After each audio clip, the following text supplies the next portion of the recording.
Managed honeybees have decreased over 25% in 20 years in Europe and 59% in North America, stated by Miller Strautman. The reason for bee decline in industrial agriculture is pesticides.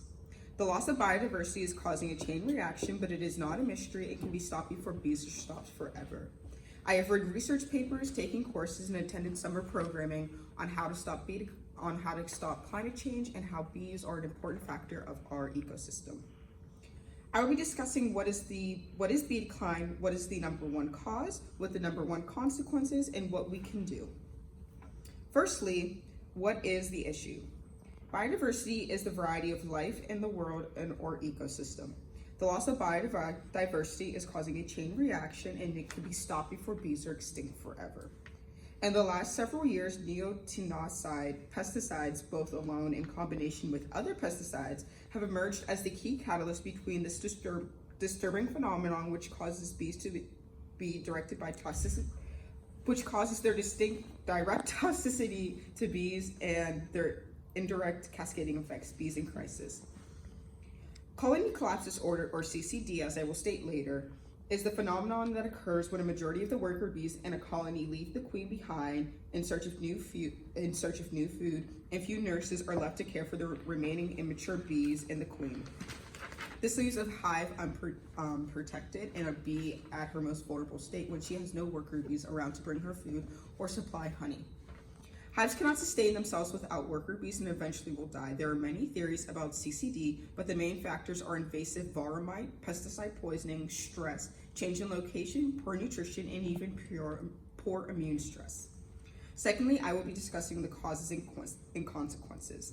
The number one cause is pesticides. Pesticides are a key factor in wild bee decline, and also being that certain bees have different reactions to these pesticides, as stated by causes in the variation of wild bee responses to anaphylaxis drivers.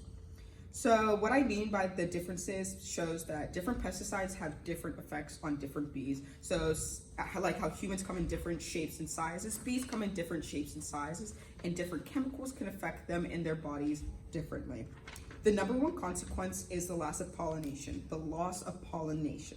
Pollination is when bees go from one flower to another, bringing food and feeding not only themselves, but the flower. Without this, we could lose a lot of the beautiful plants that you see around Penn State Parks or in your family gardens.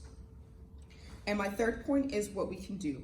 So the biggest thing that we can do is support local beekeepers and farms. So in the summer, when you see a local farmer's market on your road home, go ahead and stop and buy something, because they use a low amount, if not any, pesticides on their farming, and that could be a large factor on helping protect bees. So, and here are some plants that you could grow yourself at your own home, such as chives, lavender, mint, oregano, and rosemary. It's important to plant flowers that bees love and that aren't treated with pesticides, of course, because just like everyone, they need to eat. In conclusion, bee decline affects us and our future. The main reason of bee decline in industrial agriculture is pesticides and climate change. The loss of biodiversity is causing a chain reaction, but it is not too late to help stop it.